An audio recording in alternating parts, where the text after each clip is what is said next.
Okay, William, we're not hearing or seeing any raised hands, so we can go ahead and move forward. And on the back end, we'll work to get the ASL interpreters in. Great. Thank you.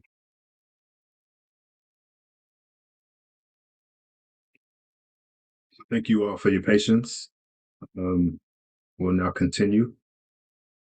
So welcome, and simultaneous interpretation is being provided. And so English speakers, you must select English as your language. And if you're accessing Zoom from a computer, click the globe icon located at the bottom of the screen and choose English. Accessing Zoom from the smartphone, click the three dots for the More option on the bottom right side of the screen, and then choose the language interpretation and choose English, and press Done on the top right side of the screen.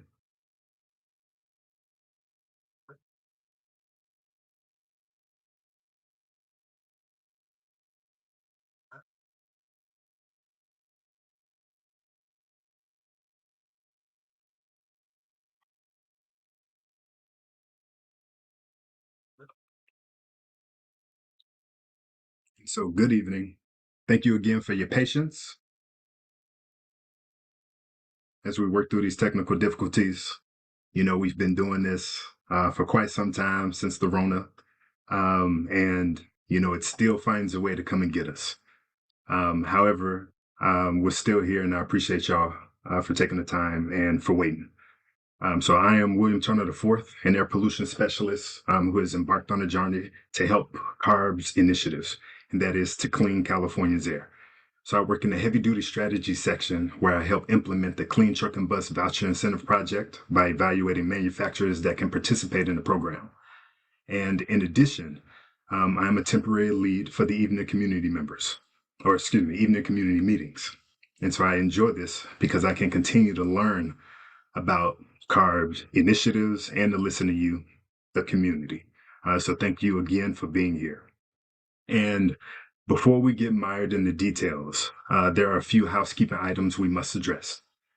So this meeting is being recorded and will be available on the meetings and workshops page in about 2 weeks, including the agenda, slides, and attendee list. And so staff will drop a link in the chat where this information can be found. And so we operate in a challenging environment. And so nevertheless, these meetings are about community and sharing information. So our meeting agreements are here to alleviate the challenges by first being respectful. So let's be kind and create a comfortable space for everyone to share their thoughts and experiences. And so let's also take space and or make space. If you are usually quiet, challenge yourself to contribute more. And if you talk a lot, you know, leave room for others to participate.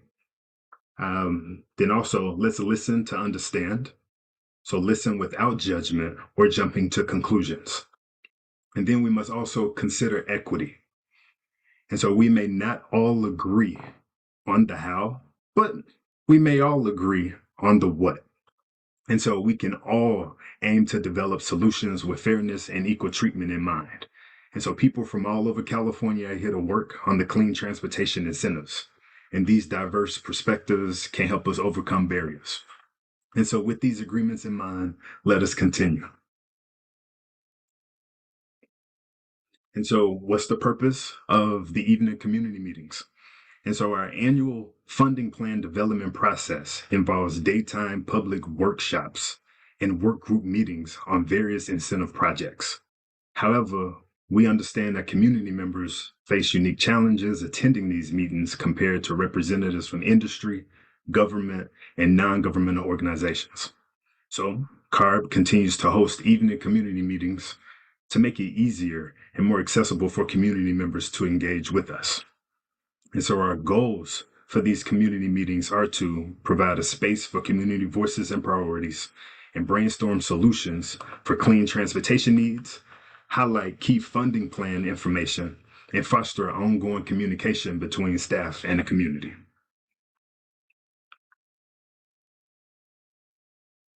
And so CARB staff wants to ensure that we provide community members with a wide variety of ways to collaborate with us.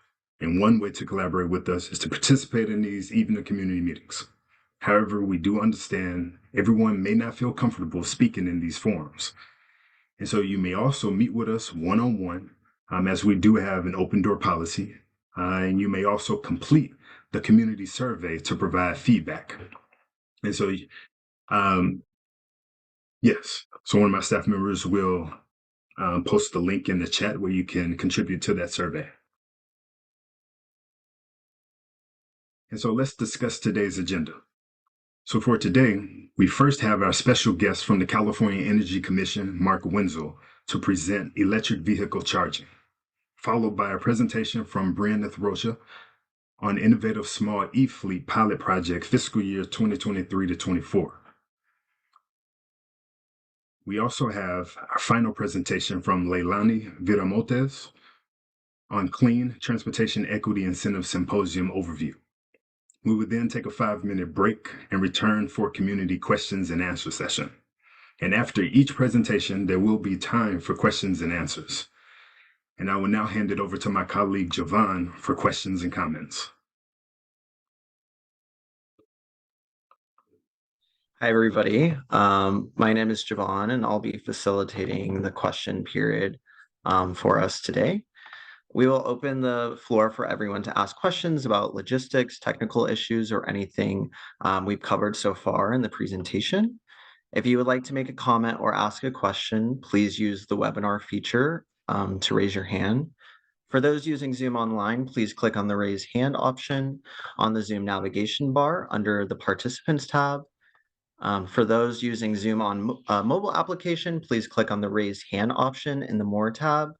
And for those who are participating by telephone, please be sure to press #2 and we will call it on you accordingly. If you would like to email us a question, please send it to cleantransportationincentives@arb.ca.gov, which is shown on the slide. Staff will also drop the email address in the chat for anyone that needs it.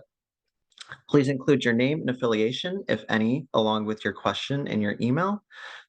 My colleague Maggie, who dropped the link in the chat, will monitor that email box and let us know if any questions are sent in. For those on Zoom or on the phone, once your line is open, you can begin to speak. Please state your name and affiliation, if any, first before providing your comment or question.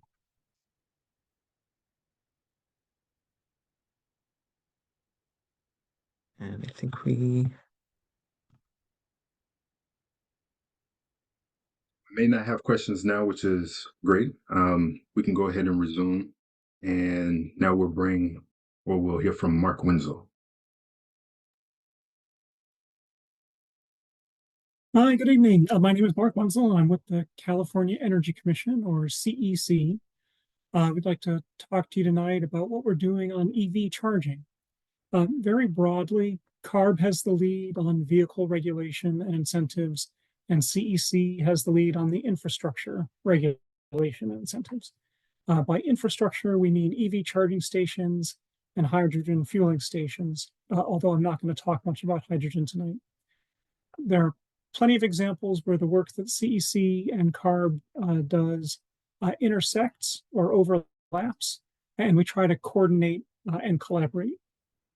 I'm glad to be here tonight, just as one example of how we try to work together. And for infrastructure, I'd like to talk about what we've done so far, where we are, and where we're going. Next slide, please. A lot of our work is under the umbrella of the Clean Transportation Program, which makes investments in a cleaner, healthier transportation system. It was renewed last year through 2035 for up to $100 million a year.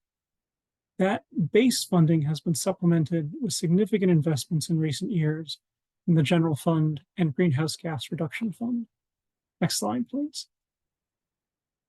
CEC invests public funding in infrastructure, manufacturing, and workforce development, with some highlights on the slide. I won't read them through, but the funding priorities are set in consultation with an investment plan advisory committee and the Disadvantaged Communities Advisory Group that works with the CEC and the Public Utilities Commission. Next slide, please. One of the things we work hard to incorporate in our investments is our commitment to inclusion, diversity, equity, and access. We made the commitment a few years ago that greater than half of our funding will be in disadvantaged and low-income communities. And it's now required by Assembly Bill 126 that at least half of the funding go to projects that benefit low-income and disadvantaged communities. I think most of the participants tonight will hear the difference between a project that is in a community and one that benefits a community. And we're working to better define and track community benefits beyond whether a project is within the geographic boundary. We're working to expand our outreach to community-based organizations. We'll be offering more technical assistance, and I have more on that on the last slide. And we work to incorporate equity in all the work that we do. I mentioned geography, benefits, but also including the types of projects or problems we're addressing. And we try to keep learning on equity all the time as well. Next slide, please. We are exceeding our numerical goals with nearly 60% of funding in projects located in disadvantaged or low-income communities, or nearly 70% if we take out things that don't have a specific location, like some of the workforce development. Next slide, please.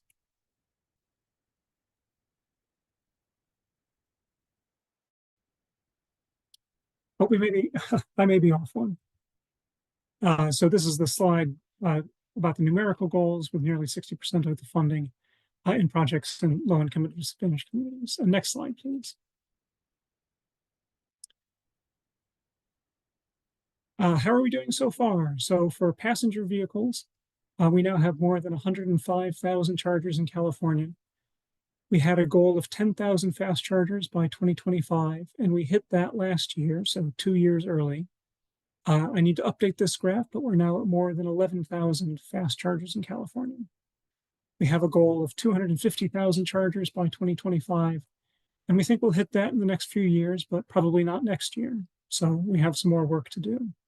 Next slide, please. So we're using our funding to try to close that gap to address equity and accelerate deployment. We have goals and models for the amount of charging we'll need.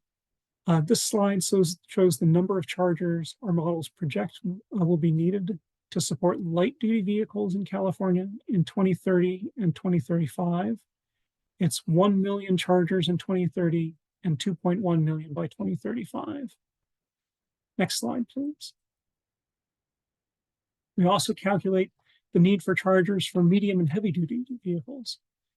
We look at charging power here too, but the division we make is depot charging, is wherever the vehicle is stopped. So it could be overnight, or it could be even unloading at a warehouse, or en route charging, which is public charging, public fast charging along the way on a trip. So you can see that by 2030, we'll need about 115,000 chargers, and by 2035, 265,000 chargers. Next slide, please. So here are some of the things that we're planning. In February, the Commission approved an investment plan of $1.85 billion over the next few years. And I'll go through the categories here in the next few slides. Next slide, please. For light duty, next slide, please. Thank you. For light duty electric vehicles, I mentioned those are passenger vehicles, pickup trucks, small vans. We have $658 million for charging incentives over 4 years.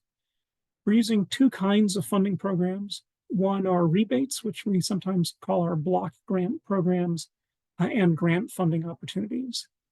Our rebate programs are designed for rapid deployment. They have standardized applications and criteria and rebate amounts. Our grant funding opportunities are more targeted.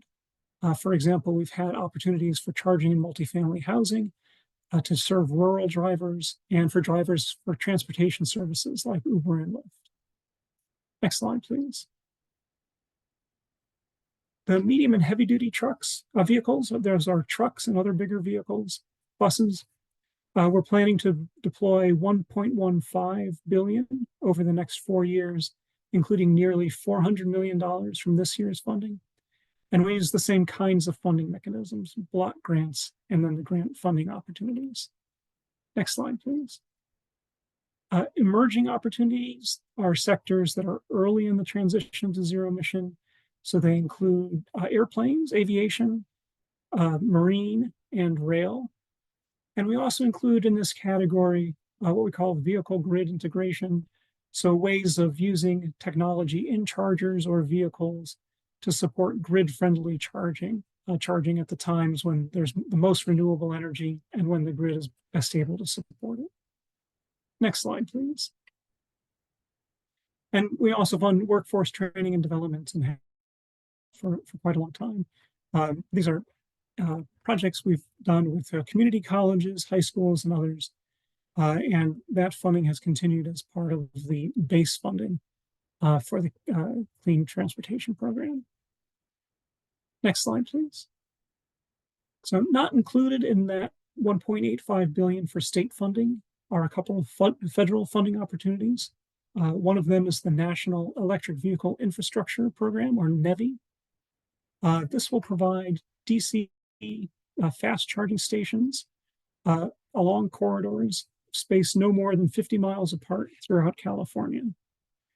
California has been allocated $384 million in NEVI funds for this project. Next slide, please. There are a couple of other federal programs as well. One of them is the Charging and Fueling Infrastructure Program. This one is open not only to state governments, but also to community organizations and local governments. In the first round, California organizations won 10 grants, the most of any state. The second most was Washington with 4. The other program I'll mention is one to repair or replace EV chargers and bring them up to modern standards. California won $64 million in that, and the CEC will be administering that program too. There are other resources for charging incentives for utility grants, for example, with a rebate project coming next year. There are also air district and sometimes other local government grants. So there are opportunities beyond the state grants too. Many resources and organizations pulling towards closing that gap and accelerating deployment. Next slide, please. So mentioning the federal repair program leads me to a topic that a lot of people are interested in, and that's charger reliability. The CEC is working to improve the reliability of EV chargers around the state through several initiatives. One of them is regulation. So we published draft regulations last week. We're taking comment on those, but they would increase the reliability of chargers funded by state and ratepayer funds. We also incorporate charger uptime requirements in CEC funding agreements. So when we give grant funding, we require that those chargers be reliable. We're funding a field testing program that will test the reliability of 3,600 charging stations around California. As far as we know, the biggest testing program like this that's been attempted. And we'll be looking there not only at the prevalence of problems, but also what's causing them. And that information will give us a lot of useful input on how we can take the next steps to improve reliability. We're also funding projects to improve the compatibility between vehicles and chargers. Sometimes the error is that the vehicle and the charger are not talking well to each other, which is just as frustrating as anything else for the driver who's trying to use that charger. So we're looking for ways to test that compatibility and to standardize communication so that it works more often. Last slide, please. So as we close here, a few resources and things that are coming up. There are links here to some of the funding programs that I mentioned. We're also planning to issue funding for technical assistance later this year. We held a workshop last month and are seeking comments. Our goal with that is to help communities and organizations that haven't necessarily had the resources or the history of applying to grants. So your feedback on what this should look like would be very helpful and timely. The CEC is also working on the ZEV infrastructure plan, which should come out in draft form this summer. That's the statewide strategy, accounting for what's done at the CEC by utilities, by CARB, and by others, and will help shape our actions and decisions and should really be a roadmap towards meeting those goals that I talked about. We have a mailing list, so I encourage anybody who's interested in more to sign up for that.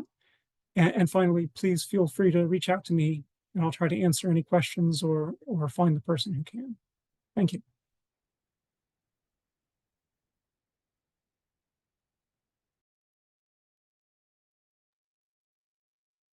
All right, as the slide suggests, we'll open up the floor for everyone to ask questions about the presentation and CEC's charging related incentives. Just as a reminder, if you would like to make a comment or ask a question, please use the webinar feature to raise your hand. For those doing so online, you can click on the raise hand option on the Zoom navigation bar under the participants tab. For those using Zoom on a mobile application, please click on the raise hand tab option in the more tab. And for those who are participating by telephone, please be sure to press #2 and we will call on you accordingly. If you would like to email us a question, please send it to Clean Transportation Incentives at arb.ca.gov, which is shown on the slide. And the staff will also drop the email address in the chat for everyone. Please include your name and affiliation with your question in your email, and my colleague Maggie will monitor that email box and let us know if any questions are sent in. For those on Zoom or on the phone, once your line is open, you can begin to speak.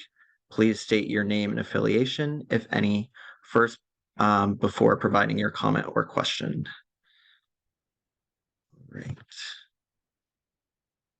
See a few raised hands.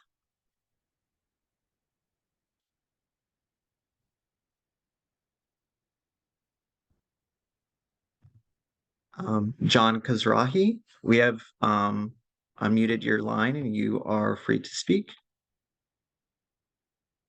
Hi there. Can you hear me? Yep. Oh, perfect. Thank you very much for providing this session to speak upon what's the upcoming growth happening within the community. I appreciate it. I'm a member of the community. I've utilized the Clean Vehicle Rebate Project, including some of the other infrastructure for EVs here in Northern California. I had actually two questions. One of them is CVRP, the Clean Vehicle Rebate Project. I know it's been closed since November 8th, about roughly 6 months ago. I don't know if there's any movement to reopen that with CVRP or another organization for, like you said, the disadvantaged community and folks that really need the rebate. Would that be going through a new organization? And then my second question is, I noticed within the graph that there are a lot more EV stations opening up. One thing that I've experienced, including many others within the community, is a lot of these stations are down, either with EVgo or Electrify America. They're just always down. And unfortunately, they're spread pretty far away from each other, where you have to drive a significant amount of time to get to the next one. And the next one, they only have maybe 2 or 3 charging stations. And then again, the same issue. So my question is, what is being done? I understand there's more being built, but what is being done so the reliability of these charging station goes up? And I have used Tesla charging stations, and the one thing, I mean, I'm not a Tesla fan by any chance, but the one thing they do right is the infrastructure. Is there anything being done working with these, other organizations like Electrify America or EVgo to improve their reliability for their charging stations? So, but those are my 2 questions. Yeah, thank you. Maybe I'll start with the reliability question, and then I'll ask if there's somebody from CARB who'd like to talk about CVRP. As I mentioned, we generally do the chargers, and CARB generally does the vehicle incentives. So I think somebody there would be better positioned to answer that than I would. Yes, I hear your frustration. It's something that we've heard from a lot of folks, that the chargers are not working. I think one of the things that's exacerbating this is that the number of vehicles in California is growing rapidly, and so the when a charger is down, the next one over may be used, excuse me, in use rather than available, and so that congestion makes any unreliability worse. So it's something that we're very aware of and working hard on. As I mentioned, For all the chargers that we fund, we require high reliability standards. 97% of the time, the charger has to be operational. We're issuing regulations, so we have a draft that's out for public comment now. That would include that 97% uptime standard. It would also include, for the first time, requiring a charging connection standard. So what we've heard, the uptime means, does the charger communicate with the computer system on the backside? And that doesn't account for a time, example, somebody has run over the plug and the charger doesn't work, but the box still can talk to the computer system. So we're saying if somebody tries to plug in and can't, that's a failure, and that's a bad driver experience, and they have to meet a standard for that as well. All of the federal funding that I mentioned comes with reliability requirements, also that 97%. And then, excuse me, in addition to that, we've got that testing program. So we're going to be naming and shaming. We've said that in our draft regulations, we intend to use that testing program to rank the charging networks so that it's quite visible who's doing well and who isn't. So I think there might be more to be done there, but we're tackling it on a number of different tracks.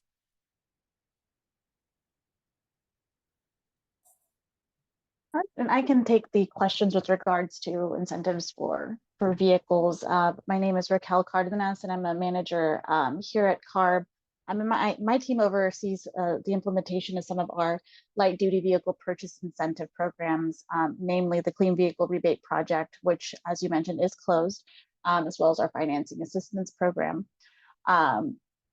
CVRP, as you mentioned, is closed on November 8th to new applications, as we have exhausted all available funding, and there is no indication that the program will receive additional funding. So that program is closed. We do not plan to reopen it. However, we do have the Clean Cars for All program, which is for lower income consumers who are scrapping older, dirtier vehicles to purchase a newer, cleaner vehicle. And that program is currently offered in 5 of the largest air districts. That's the South Coast Air Quality Management District, the San Joaquin Valley Air Pollution Control District, Sacramento Metropolitan Air Quality Management District, the Bay Area Air Quality Management District, and recently in the San Diego Air Pollution Control District. So those programs are currently open and running and accepting applications. We will have an upcoming, what we've been calling the joint statewide Clean Cars for All and Financing Assistance Program that should be launching at some point this year.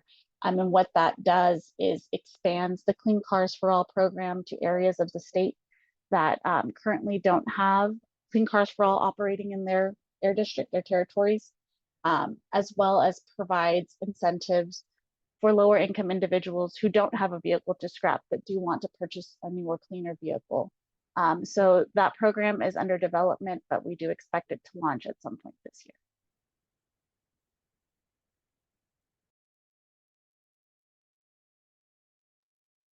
All right, we can move forward to our next participant, Bobby Joe Javaria.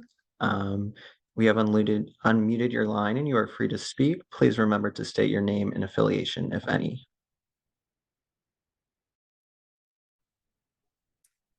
Hi, thank you. My name is Bobby Joe Chavaria. I am calling from the Fontana area in the South Coast Air Quality Management District. I am with the Sierra Club's Clean Transportation for All campaign. This is my first evening meeting. I joined the Sierra Club in January on staff, but I was previously a volunteer for our chapter in San Gorgonio for the last 8 years. So thanks for the presentation on electric vehicle charging. Our family did purchase an all electric vehicle 2 years now it's been, and definitely the charging EV charging infrastructure was a key thing that held us back for a long time. So I appreciate the investments that are happening. I do have a few questions. first, the accessibility and convenience for all Californians, of course, but especially those in low income and disadvantaged communities. I'm wondering how CARB is working to ensure that that is again focused on those disadvantaged communities, especially areas like Fontana, Rialto, Ontario, where many of our working families are commuting on the daily as well. So that's one question. A second question would be if there's any specific policies or initiatives in place to prioritize the deployment of EV charging stations in, again, places like ours where it's environmentally vulnerable as well, which could include our desert communities and mountain communities where we'd want to be very mindful of disturbing, areas that we still want access, but we also don't want to destroy any natural or wild environments. And then finally, I'm curious about all of these EV charging stations. It seems to me that all of them are a fee-based in the community, even like the ones at, say, a city hall or government offices.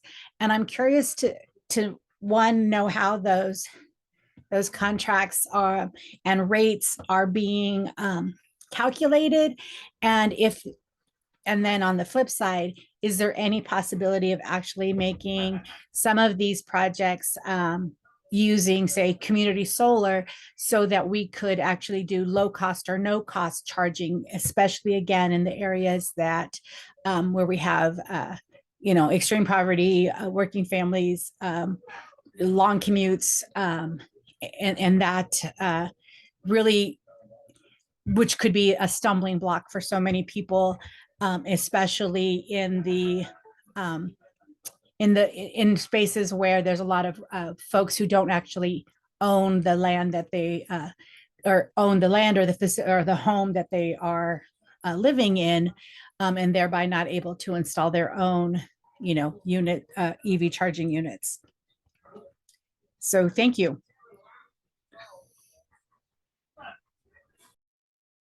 Great, thank you. Yeah, I can try to address those questions. So I think the first two were about disadvantaged and low-income communities. So at the CEC, more than half of our funding is dedicated to projects that are in or will benefit low-income and disadvantaged communities. And we're continuing to refine that definition and those metrics for what benefit looks like. So we're trying to learn from that and recognize that when a charger is within the boundaries of a disadvantaged community, it doesn't necessarily mean that it's to the benefit of that community. Some of the chargers along corridors are one example where you have a high powered and sometimes high priced fast charging within a disadvantaged community. So they can use those chargers. It may not be the best option for them. There are a number of other things that we're doing to address priority populations. So for example, we've had multiple grant funding opportunities that are targeted at multifamily housing. So that's people who live in apartments. Those include at least half of those have to be in disadvantaged and low-income communities. We've also prioritized affordable housing, whether that's within the boundaries of a disadvantaged community or not. We've done solicitation, we've done funding opportunities for rural drivers. So I think that gets to one of your comments about desert and mountain environments as well. So where the population might not be as dense, but where chargers can serve a number of purposes. Local drivers, also economic development for some locations that are tourism dependent. We also held a workshop just last month on a new solicitation idea for community-based charging. So really getting at where are the gaps and how can we address those? And that's based in part on analysis that we've done under it's SB 1000, which is a statewide geographic analysis of the distribution of chargers and that equity impact. So looking at gaps and looking to use our funding to address those. As far as the price of charging goes, it's something that we pay attention to for sure. All of our grant funding opportunities ask for charging rates, and so we score opportunities based on those rates. There are some that are zero cost charging, but a lot of that is set by the grant recipient. So the person who's going to be installing and operating the charger has the ability to set that. So we are very interested in making sure that those rates stay low.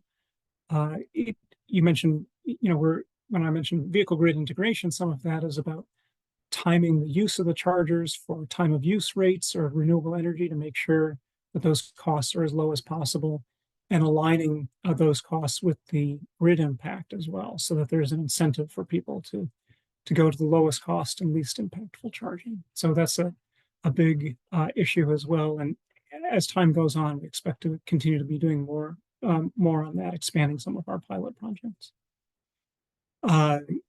So I hope that gets to the questions that you have.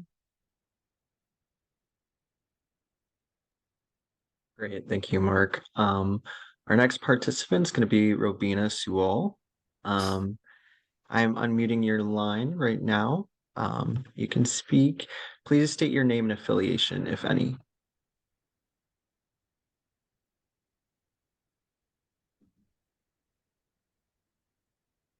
Robina, you're unmuted.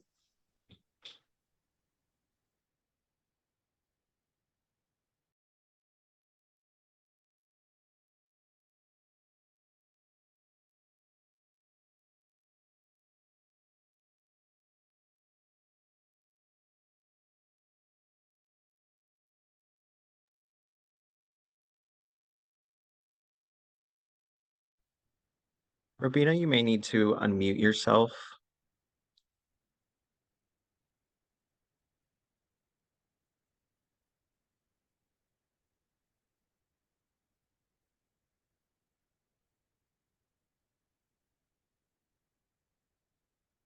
Okay.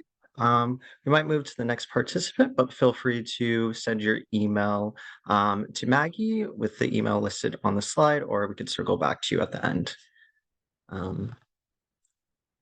Okay, next participant is Beverly Deschaux. We have unmuted your line. Please state your name and affiliation, if any. Hi, good evening. My name is Beverly Deschaux. I'm with the Electric Vehicle Association of the Central Coast of California. I have a few questions. Would you like me to rattle them off, or you want to do them one at a time? I'll take some notes. Go ahead and rattle them off. Thanks. Okay. All right. So I get asked the question a lot. Well, so yes, the federal government is saying they're doing stuff, but what are they actually doing? So I didn't quite catch what. So is that the NEVI program? Is that the federal program along corridors? Yes. Yep. Okay. So I'd like to know, because this is what people ask me, what. By the way, we're an educational organization. We've introduced electric vehicles here 19 years ago. So we have a lot of electric vehicles along the Central Coast. So how many have actually been deployed from the federal funding along the corridors? And that's wonderful that that's happening, because that's been a big request of people to have that. I'm a bit confused about the Clean Cars for All. I've been hearing for at least 2 years that it was going to happen like any day now, like at the end of one year and at the beginning of next. And then anyway, so there already has been the Clean Cars for All in the 5 largest air districts. And so we were expecting at the beginning of the year and then in March that it would be for the whole state. And so there are people who are now waiting for that. And so I'm a bit confused about, so there were people in Sonoma who are part of the Bay Area Air Quality Management District who were not eligible. But now they are, starting March, beginning of March. So with that expansion, excuse me, we thought it would be statewide, and it's not. And so I'm confused why it got expanded in some of these larger air districts. I guess that's just how you worked it, but if you could speak to that. Is there any, let's see, any, this might not be a question for you guys, but this is a suggestion as well as a question, and that is that since we have enough solar coming into the grid in California during the day, that it's being exported during the day. And we've actually just recently, the last 30 out of 38 days, California has run completely on renewables. And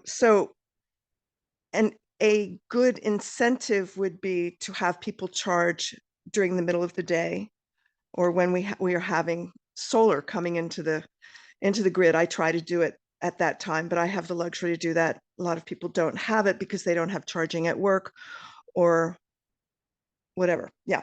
So that's a suggestion as well as a question. Is that something that's possible for you guys to incentivize? And how can people, what's being done for people in multifamily housing to actually get charging? And is there any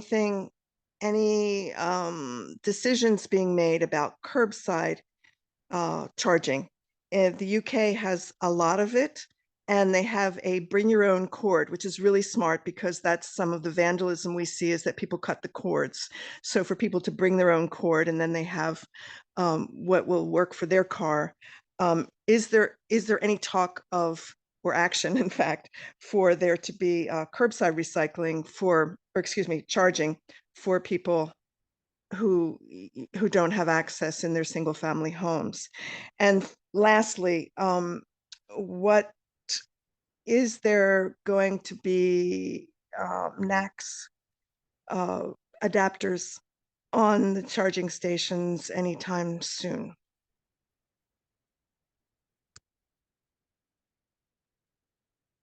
NACS being the Tesla standard. Mark, would you like to take the questions related to charging first? Sure. Let me do that, and then I'll hand off back to Raquel or to Lisa for the question on clean cars for all. So, thanks for the questions. Lots of good stuff in there. I think the first one I had was what the federal government says they're doing stuff. What are they actually doing? How many chargers do we have deployed? So there are too many federal programs for me to keep track of, honestly, and somebody may be doing it, but I don't know the full list. So there's a lot that's going on. One piece of that is the tax incentives that are in place now. So people who are installing chargers within disadvantaged communities can get up to a 30% tax credit.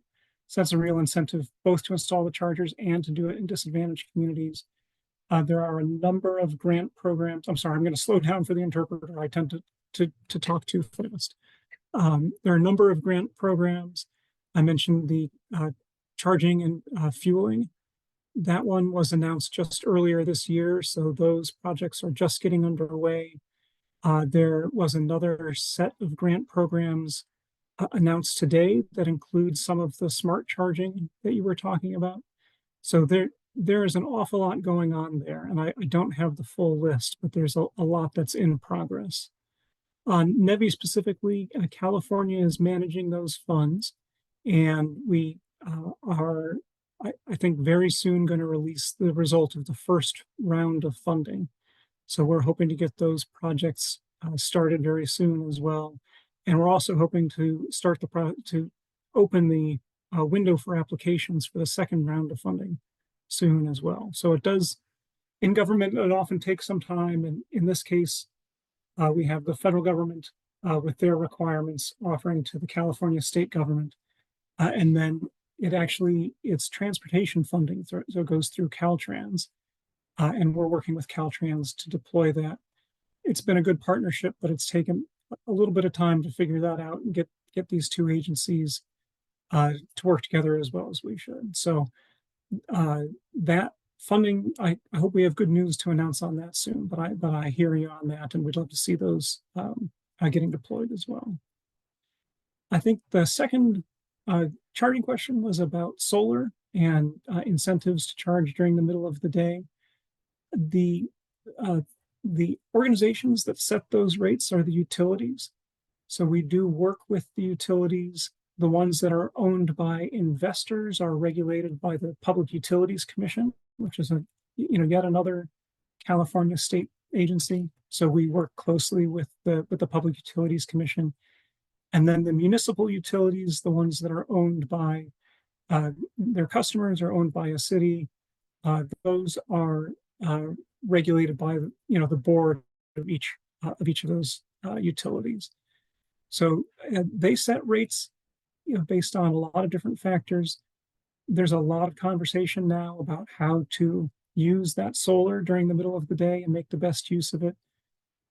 Right now, the time of use rates, which is how we vary electricity rates throughout the day, are focused on that ramp from 4 to 9 p.m., especially in the summer, as the sun starts to go down, the grid has the possibility of facing some strain. And so that's one case where the price signal not to use power between 4 and 9 is trying to align the public interest of less strain on the grid with the private interest of saving money on electricity. We're looking at how to do that for EVs. I think one of the really interesting issues is thinking about how to communicate with consumers. So that's a very challenging issue, and the more complicated it becomes, where you have more time divisions, the harder it is to communicate. Somebody has to think a lot about what time it is. And then for EV charging, it's also very new and for a lot of people. And so, there's an incentive to keep it as simple as possible rather than make it a complicated thing that people have to learn a lot about in order just to participate. So I think it's a really interesting area. There's a lot of research going on, both here in California and elsewhere, and a lot of pilot programs.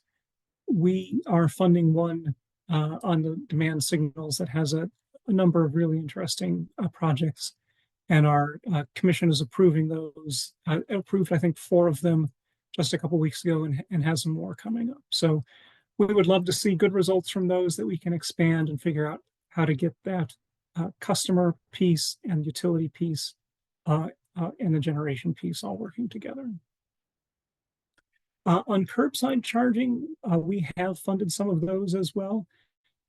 We are more or less of the, we think that there are going to be a lot of different types of successful charging models that could be workplace, multifamily, which I'll talk about next. I think is your next question. Public charging, DC fast charging is going to be important for everybody. Some people are going to use it a lot, and others are going to use it only on road trips or only when they need it. But we think it's going to be a really essential component of the charging system. So we would be happy to see more curbside charging. There have been some projects on that in California. I think Los Angeles is leading there, and we funded some of that to, again, pilot it and see if it can be further expanded. And then the last was on NACS, so North American Charging Standard cables, connectors on charging stations. So the Tesla network, of course, has those. The NEVI program actually requires another standard, the CCS standard. And the federal government is looking at whether to allow NACS. So even for things like NEVI and the other things that they're charging, that they're funding, that standard has not been completed yet by the standards organization. So although it's been published, it's not yet a fully baked standard where the auto manufacturers, the charging manufacturers, the equipment manufacturers all know exactly what it's going to look like. We think that there is going to be a period of transition where there's going to be CCS and NACS sometimes at the same charging station, or sometimes at, at charging stations maybe across the street from each other or next to each other. Over time, we're very hopeful that there will be just one charging standard, and our plan is to monitor that market activity, monitor that standards work, and adjust our funding and our requirements so that we're not, leaving out the million owners of vehicles in California now who have one standard or the other, but also moving towards that one standard feature. Thanks. Thanks, Mark. All right, and I'll jump in really quick on Clean Cars for All. Hi, Beverly. This is Lisa McCumber, the chief of the Equitable Mobility Incentives Branch, which oversees all of our light duty purchase incentive programs, our mobility projects, and our investment plan. So very quickly, I fully recognize frustration on timing around getting the statewide launch for Clean Cars for All open. So the 5 air districts that currently run programs do cover about 90% of the state. And so the purpose of the statewide program is to fill in the gaps, because there are some more rural parts of the state that don't have the ability to run a full-scale program. It's challenging in finding dismantlers that folks can access. It's challenging finding credit unions that folks can access. And so one of the reasons why we aren't open just yet is we are still trying to overcome some of those challenges. And the program, when we open it, we do intend to open it with a needs-based approach as opposed to the traditional first come, first serve approach that we've offered with these programs in the past. We heard loud and clear from consumers in both running the Clean Vehicle Rebate Project as well as the prior financing assistance program that was statewide, that first come, first serve does not really reach from an equity perspective those consumers that don't hear about these incentives the moment the program's open. So we are really trying to take an intentional approach in working very closely with CBO, with community-based organizations, grassroots, folks that are just really out there looking for low-income consumers in disadvantaged communities and in low-income communities, and make sure they understand that the programs exist before we open the programs. So we're doing a lot of outreach right now. We're doing a lot of design work. Using a needs-based approach also is a little trickier than a traditional first come, first serve program, because we need to have a system that is more sophisticated. And that takes some time to develop as well. We also, because we went through a solicitation process to bring in an administrator to run the program, we were not under grant with that new administrator until December of this last year, December 2023. So we're moving, now that we have an administrator, we're able to move a lot quicker, but it will take us a little bit of time. We are targeting to open the new program a little bit later this year. Late summer is our target.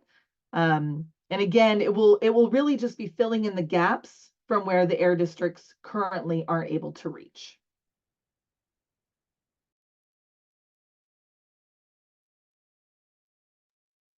Great, thank you, Beverly. Moving on to our next participant, Rohan Sipahi. We have unmuted your line and you are free to speak. Please state your name and affiliation, if any. Hi, my name is Rohan Sipahi. I'm calling on behalf of Environmental Sustainability Works, a small consulting company helping with EV charging implementation. I'm really liking this direction that's helping with the EV infrastructure reliability and maintenance, and I have 2 questions regarding that. My first question is that, are there any active or planned incentives targeting EV infrastructure reliability and maintenance programs? And my second question is there any changes to the renewed workforce development program fund that also applies to jobs and training pertaining to repairing of alternative fueling infrastructure?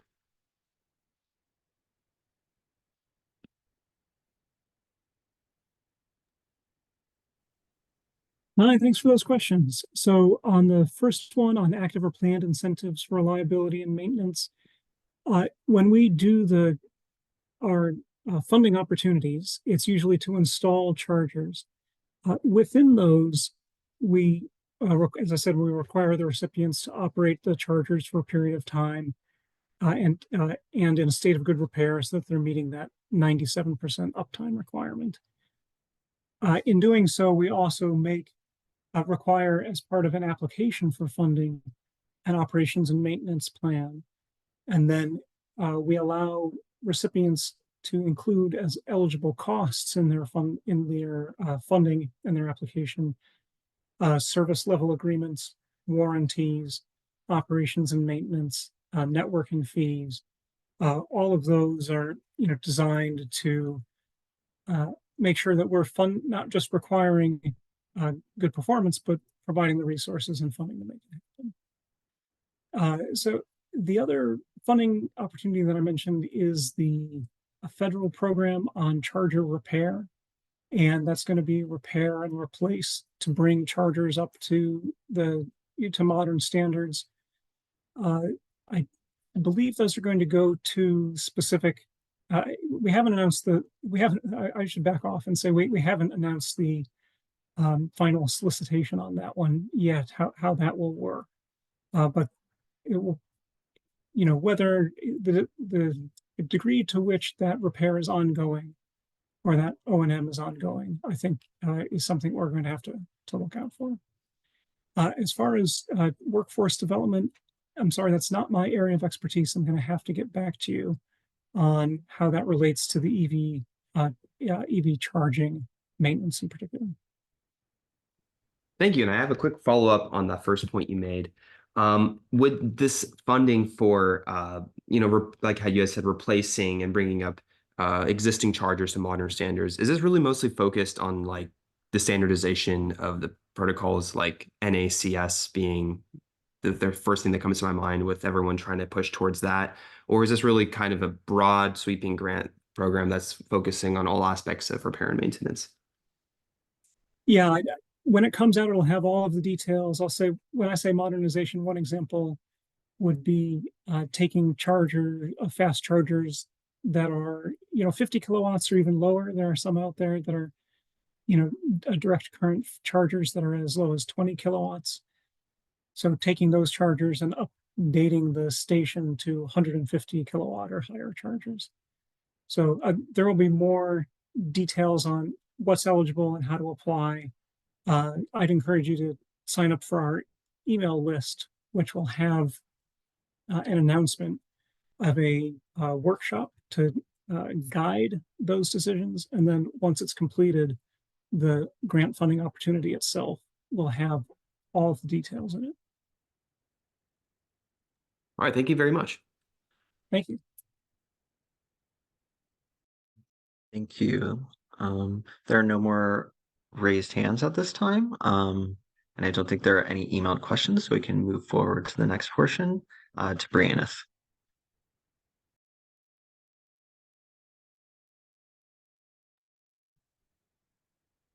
Good evening, everyone. Welcome to today's overview of the Innovative Small E-Fleet Pilot Project for fiscal year 2023 to 2024. We call it ISEF for short. My name is Brianna Rocha. I'm an air pollution specialist with CARB, and I am the new staff lead for the ISEF project. I'll be sharing some details on the implementation changes that align with the board approved fiscal year 2023 to 24 funding plan for clean transportation incentives. For those of you that attended the implementation work group back in February, this information may sound familiar. Next slide, please. So we will start off today by providing some background information on ISEF, followed by a review of the 2022 to 23 funding year. We will then discuss updates from the 2023 to 24 funding plan. Finally, we'll wrap up and discuss the timeline and next steps for the program. Next slide, please. Okay. And then now a little background on ISAF. ISAF was established as a set aside within the Clean Truck and Bus Voucher Incentive Project, HVIP, in the 2021 to 22 funding plan. HVIP as a whole was designed to accelerate market transformation by reducing the purchase price of zero emission technologies. And it's the cornerstone of CARB's advanced technology heavy duty incentives for on-road zero emission technologies, including battery electric, fuel cell, and electric power takeoff or EPOs. The ISAF set aside was designed to help small fleets and independent owners/operators overcome the barriers to ZEV market entry and to pilot innovative mechanisms such as all-inclusive leases, peer-to-peer truck sharing, and truck as a service agreements. Transactions within ISAF involve three primary parties, which are the ISAF provider, the HVIP approved dealer, and an eligible small fleet participant. These small fleet participants include entities that have 20 or fewer vehicles operating in California and that make less than $15 million in annual revenue. Next slide. Now for the funding for the HBIP funding overview of fiscal year 23 to 24. This lays out all the allocation for that fiscal year. This is on top of what is remaining in HBIP from fiscal year 2022 to 2023. So as of February of 2024, there is $19 million remaining from fiscal year 22 to 23 and fiscal year 21 to 22. So that's what's left over. And for fiscal year 23 to 24, we will be receiving an additional 14.3 million because it was set aside for ISAF projects. Currently, standard HBIP has about $163 million available. And if you would like to, you can visit the HBIP funding plan for regularly updated totals, and I'll be dropping the link towards the end of my presentation. Next slide, please. Now for the funding recap for this fiscal year. While several ISAF vouchers are still in process, I will give a brief breakdown as to the vouchers that have been requested in the second year of the pilot program. As a reminder, ISAF did offer a double voucher amount, and these are the results of that. ISAF continued to exceed expected demand. The original 35 million included in the funding plan was ultimately increased to $85 million to meet that demand, and of which 50 million was allocated to small fleets looking to purchase zero emission trucks. Last year, ISAF saw $111 million requested overall. About 61 million was for the standard purchase request, and 37 million was for provider requests. This does not include those requests that were ultimately canceled. And we did see 52 unique fleets applied, of which 78% were allocated were domiciled in disadvantaged communities. And the average fleet size was for each ISAF request was of 5 vehicles, which is consistent with the first year of the program. And then I did include a project breakdown to see where these vouchers, what mechanisms or innovative solutions these vouchers were being requested through. So 357 of these projects were voucher requests for the standard vehicle purchase, 192 were for truck as a service model, 11 for leases, 25 for rentals, 53 for financing agreements, and 28 for providers. Many ISAF vouchers are still in the verification step or are in the final stages of redemption, so the numbers keep changing. Next slide, please. As now for the funding plan update, specifically on buses and public agencies being included now. All Class 2B through Class 8 vehicles are eligible for ISAF funding, including buses. The board also approved the expansion of ISAF eligible vehicles to include certain buses that may be commonly used by small businesses such as daycares or retirement homes. so that these small businesses can take advantage of innovative mechanisms like bus as a service or peer bus sharing options.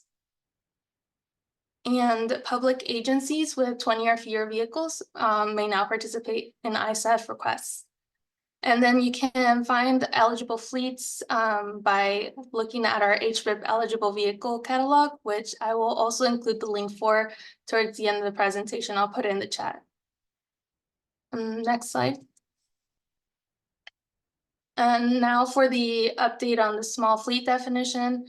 Small fleets are now defined throughout HVIP as fleets with 20 or fewer medium and heavy duty vehicles and that have less than $15 million in annual revenue. HVIP previously recognized small fleets as fleets with 10 or fewer vehicles. So that's definitely an increase. The change in the small fleet definition will apply in all uses of the definition. For example, small fleets located in disadvantaged communities now receive a 15% increase with the disadvantaged community voucher modifier. For drayage fleets, there is a 25% increase with the drayage early adopter modifier. And and then there's also a refuse modifier that provides a 25% increase. Additionally, small fleets are eligible to stack or combine HVIP vouchers with most other state funding sources. And as always, all fleets can stack HVIP with other federal or local funding sources. When stacking funding, the other funding source must also allow stacking with HVIP. So it has to go both ways. Just a reminder that ISAF is not eligible for stacking with the Port Plus subs due to port funding policy. And requests from fleets with 20 or fewer vehicles are also now exempt from the existing manufacturer rolling soft cap limit. Next slide, please. And for the implementation timeline. So the ISAF implementation manual is currently undergoing review. And in early May, we will be updating the IM and releasing that. Please note that the IM will be released prior to it going into effect. And in mid-May, we also plan to solicit new providers and dealers, as well as host dealer trainings along with a webinar. And the new IM will actually go into effect in early June when the new funding becomes available. And then next slide is for comments and questions.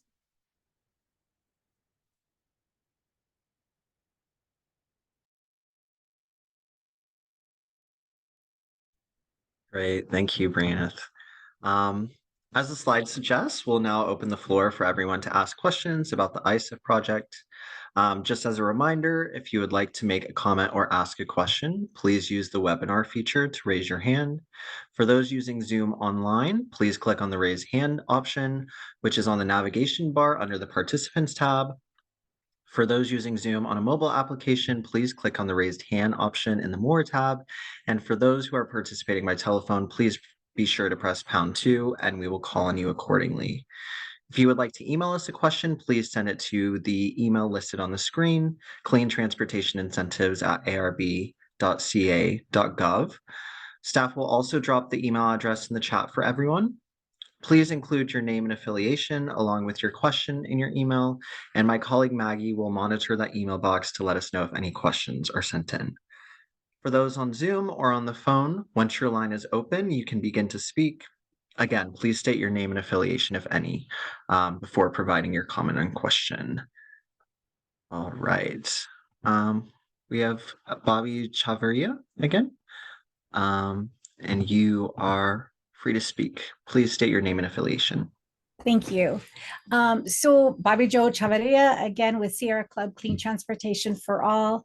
I am in the Fontana area, and I was just curious if there was any mapping available for the funds that have been dispersed or for the awards that have been granted in this what's already been done, and if there's any plans to ensure, some of the areas that haven't been reached yet are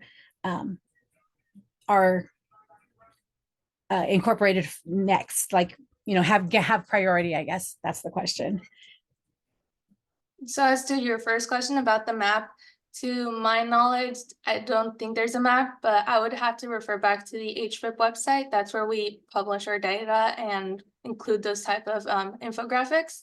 So I'll make a note of that. And the other question as to targeting what you would say disadvantaged communities, we do that when we are out there in outreach events, when we're out there speaking with in person with stakeholders, whether it's we try to target areas where they're far away from main cities. We discuss this program extensively at all the events we attend, as well as we do work with Cal Fleet Advisors. So they are also a great way of like just advertising the multiple incentive programs that there are available throughout the state. So we do find that people find that informative.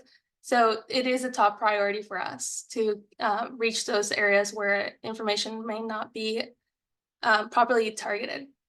Thank you.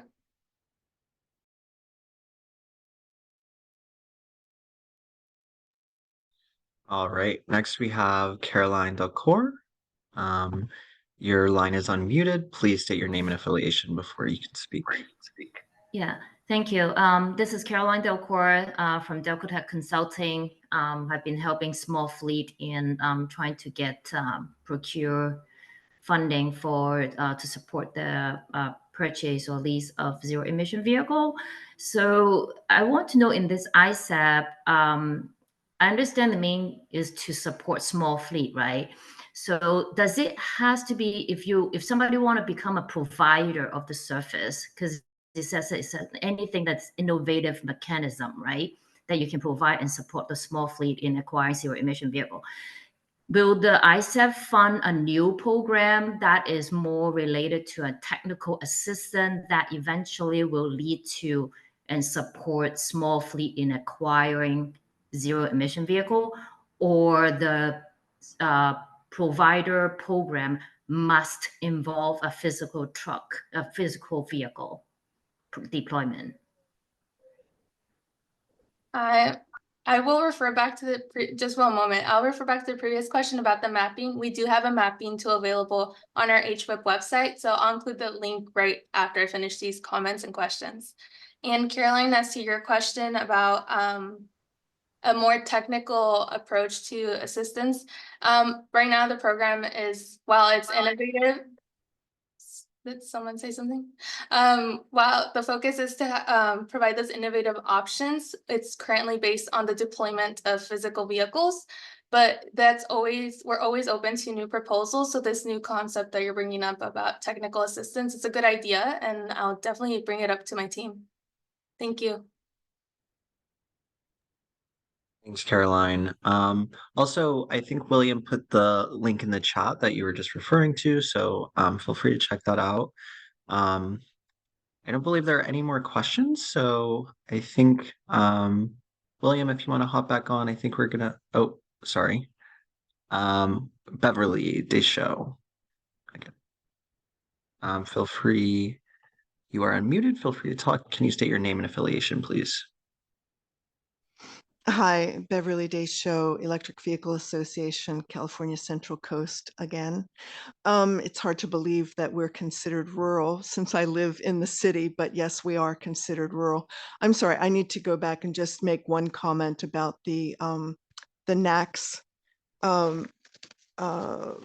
connectors. It would be very foolish for a mass deployment of charging stations that did not have NACS, since 12 and possibly 2 more of the major manufacturers of vehicles have all agreed to be within the next year or two switching to the NACS. So if you would spend the money on having other than that, you're going to be spending the money over again or just not being able to accommodate people. So all the big 12, and I think Toyota may have just recently capitulated. I don't think Honda has yet, but all the major manufacturers are. So just a note on that. And I didn't get an answer to the question about how one how multifamily housing can apply for EV charging? And does that include mobile homes? Thank you.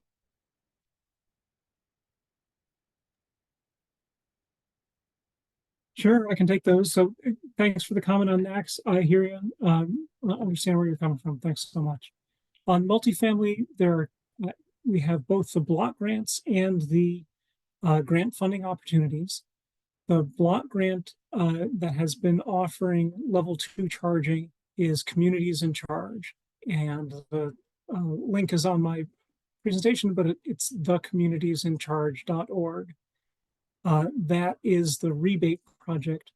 Multifamily housing is not only an eligible type for that project, but has an adder. So multifamily housing is eligible for more funding than, for example, workplace charging. So we're really trying to incentivize that. The other type of project we've done is the grant funding opportunity. We've called these REACH, which is the English acronym for Reliable, Equitable, At-Home Charging. We've had REACH and REACH 2.0, and we're working on a follow-up grant funding opportunity for that. So there's plenty going on there. The next windows opening both for Communities in Charge and for REACH will be on our website and on that email list that I named. So if anybody's interested in the specifics of applying, I'd certainly encourage that. And announcements should be coming soon on Communities in Charge. Thanks. Thank you, Beverly. We can move to our next participant, Luis Olmedo. Your line is unmuted. You can feel free to talk. Please state your name and affiliation before making a comment.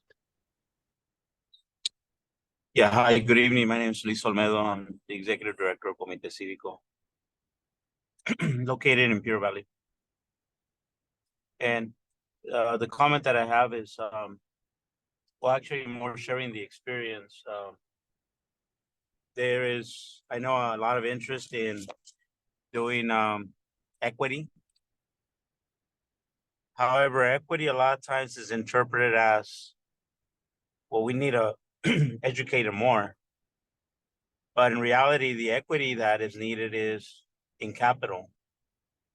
So one thing I haven't quite understood is that when making investments, you have different opportunities here. One is you invest in private companies.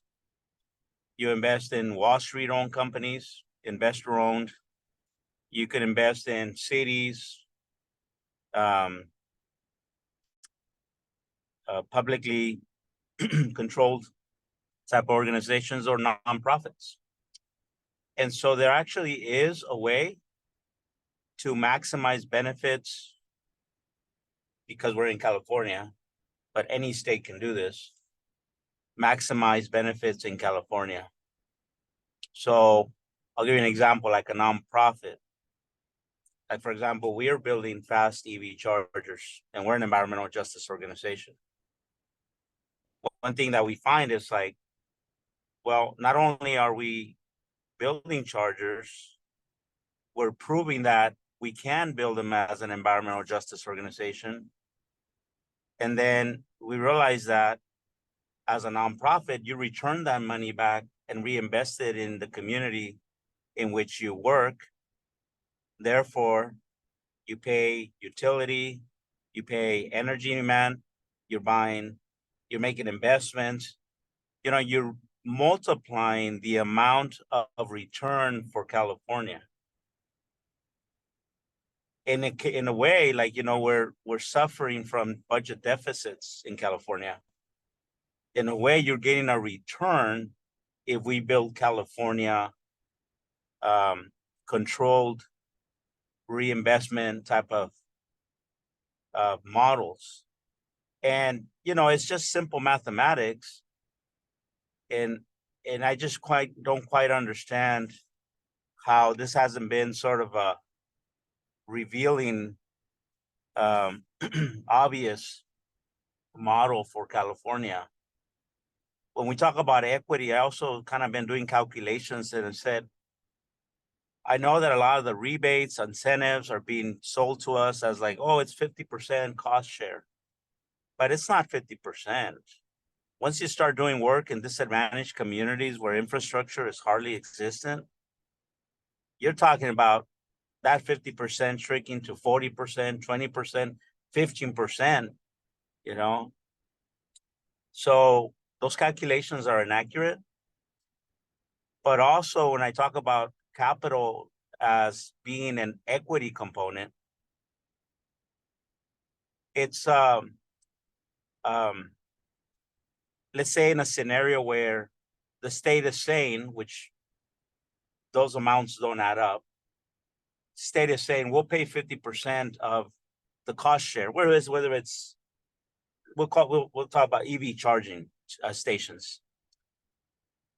If you state opted to 80% for nonprofits, because you know that money is going to return to California and into our neighborhoods versus going to, I don't know, investors somewhere in the world, then in a way, if you do the math, you're still getting a return in investment in California. But instead, California just kind of creates a standard program for everyone. So I really think that maybe there needs to be a team of financial consultants for California to explain how California can maximize its return on investment. Because we're not divesting away from fossil fuel to give the money back to, investors around the world, right? I mean, this is our opportunity to reinvest in our economy, in our neighborhoods, in our state, and every state can do this as well, so there you go. It's not that hard. Thank you.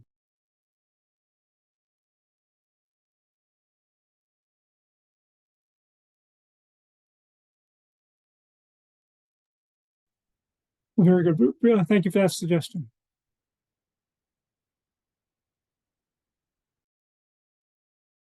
Everyone, thank you for your comments and suggestions. We greatly appreciate it. We are, as y'all notice, running close to time. So what we want to do before we get to our last presentation is take a quick break. So meet me back here at 6:43. It's going to take about a 3-minute break.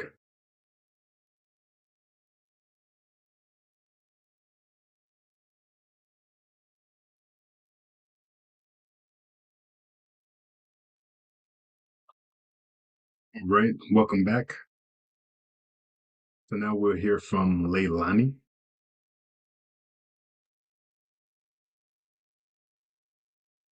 Good evening, everyone. Thank you for joining us. My name is Leilani Viramontes, and I'll be providing an overview of our Equity Symposium today. Next slide, please.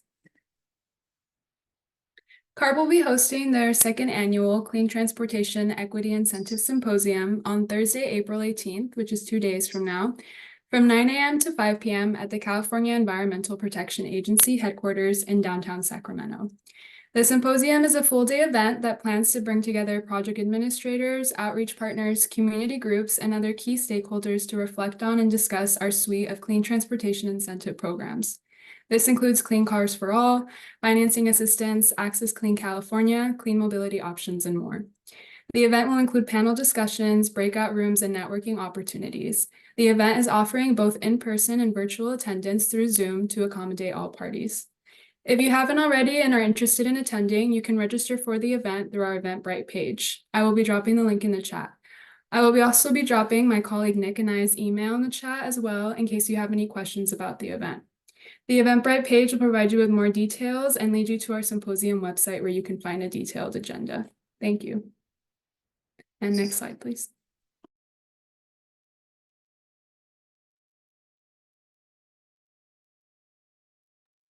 Thank you, Leilani.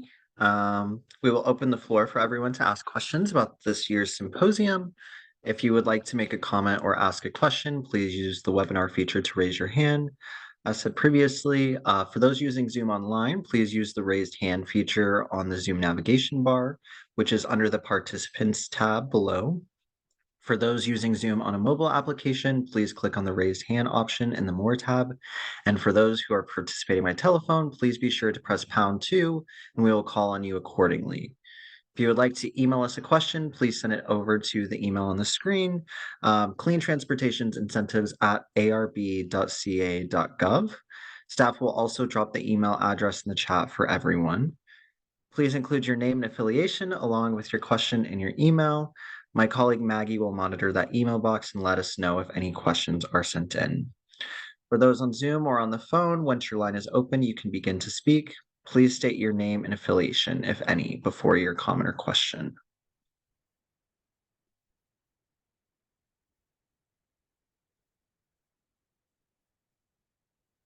There are currently no raised hands. I'll give it a few more seconds.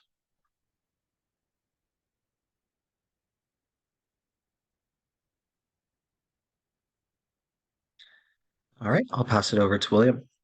Thanks.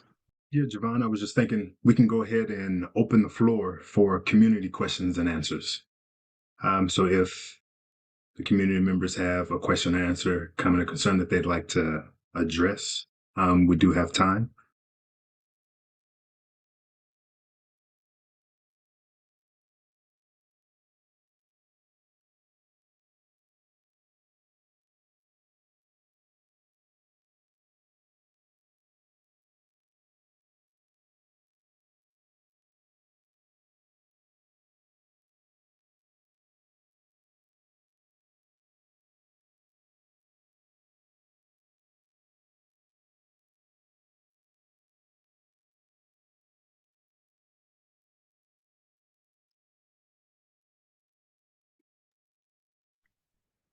There are currently no raised hands, so I think we can. If there's no further questions, we can proceed to wrap up this session.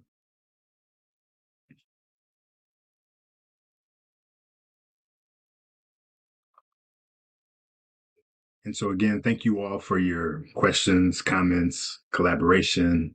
We greatly appreciate your time and ideas to move forward. And we do want to thank you for that. We greatly appreciate this.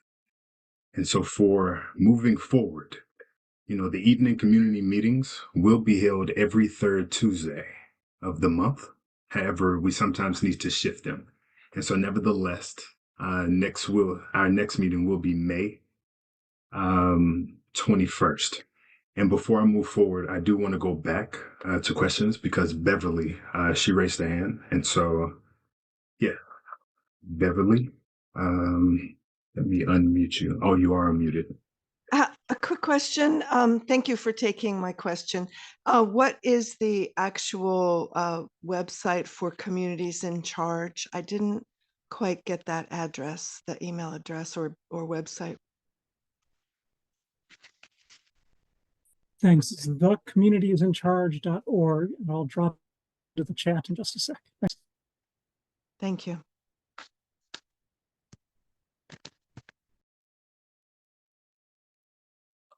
Thank you.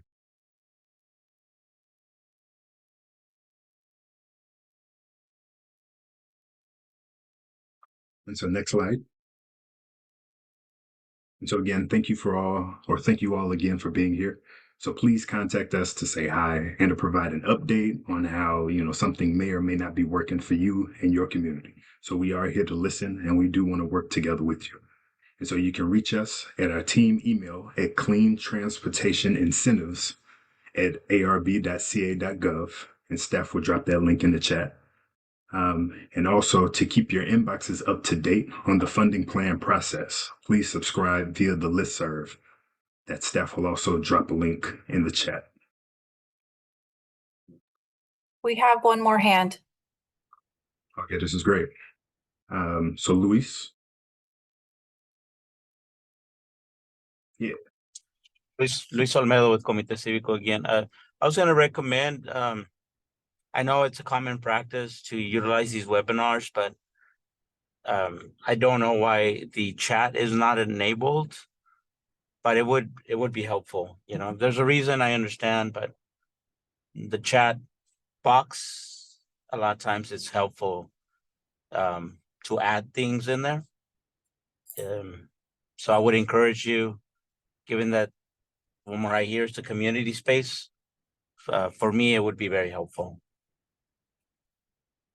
Thanks for that comment, Luis. And we have heard that some other times as well. And unfortunately, the reason that we've had that policy, there was a public meeting maybe 2 years ago. I was not in that meeting, but unfortunately, it sounds like there were some attendees that were using the chat to make derogatory comments to staff, but also to other attendees in the meeting. And so because of that abuse, we decided to implement a not turning on the chat feature during these public types of meetings. So that's where we've been for right now.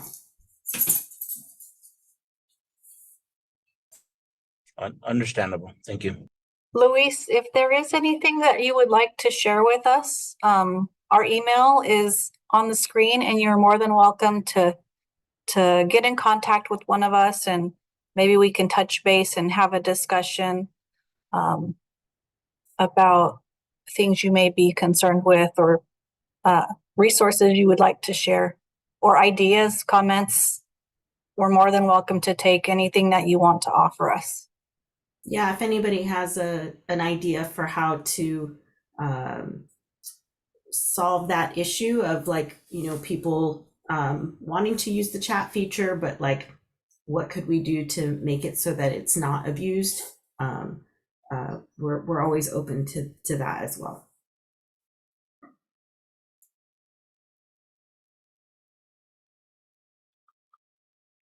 We have another hand, Bobby.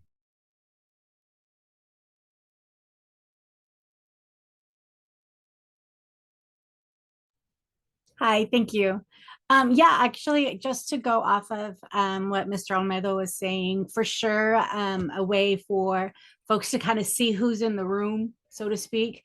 I have participated in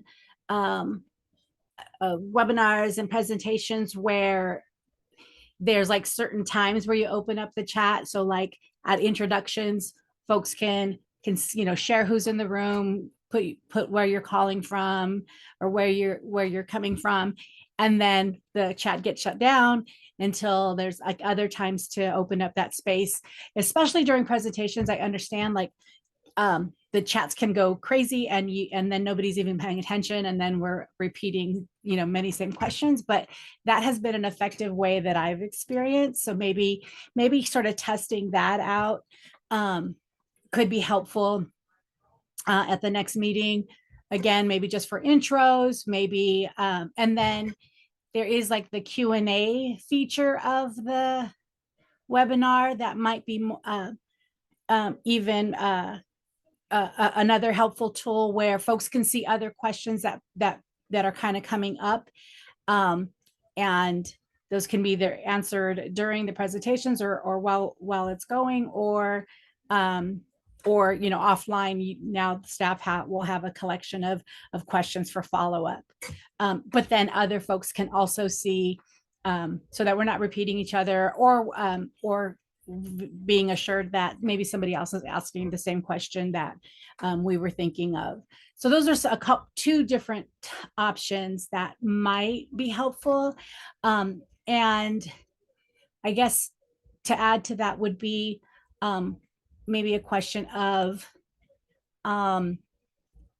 have any of these evening community events been held in person or in a hybrid fashion, at least maybe once a year in the different regions or something like that.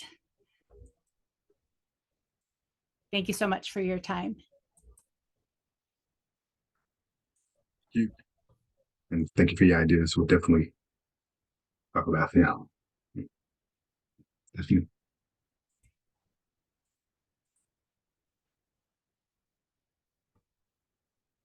I'll just go ahead and say a couple things. Yeah, thanks. I echo what William said. Thank you for the ideas. I was taking some notes. And as far as the possibility for hybrid meetings, we only began doing evening community meetings last year. So it is still somewhat newer for us. I think we didn't start them until at least maybe, I want to say maybe May or June.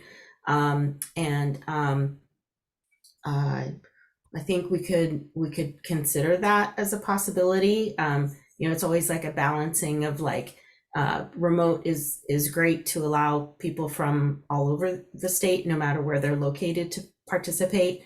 But then, yes, of course, there is a lot of value to having in-person meetings as well. Of course, it takes a lot to not only put on an in-person or online, but then a hybrid is also a lot of work as well. But we can take that back to like our management and have discussions about whether we could maybe like make that happen at some point. And I think we've also sometimes talked about, could there be a possibility of maybe you know, finding meeting somewhere else and maybe tapping into that.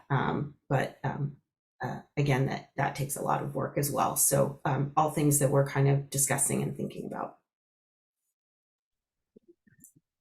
Thanks, Steph. And I'll just add really quickly too, you know, if there is a lot more interest for this type of forum to be held more as a Zoom, using a meeting function as opposed to a webinar function, we're open to that as well. And that's one of the things that we'll kick around too.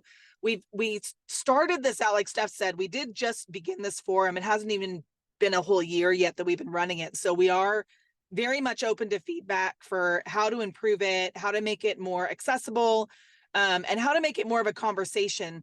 But that's really what we want it to be. We want this to be a conversation where you all who, you know, you're busy during the day, you can't make the multitude of CARB meetings that we offer, and we get that. And so we want this to be a space where you can come and you can talk with us about the things we're presenting or the things we didn't present tonight that have been weighing on you or that you have questions about. And we'll do our best to provide answers as well as just listen and give you the opportunity to give us the feedback, and we'll take it back and we'll do our best to try to incorporate changes to really make the process better. So the feedback's very helpful.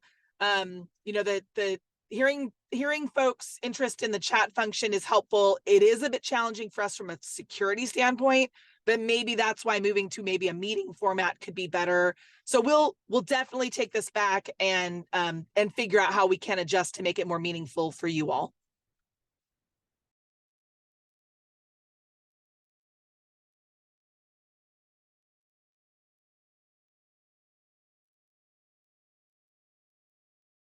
Lisa and the team for presenting. And again, thank you all for joining this evening's community meeting.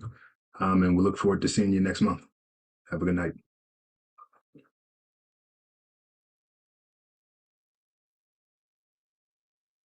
Have a good night, everybody.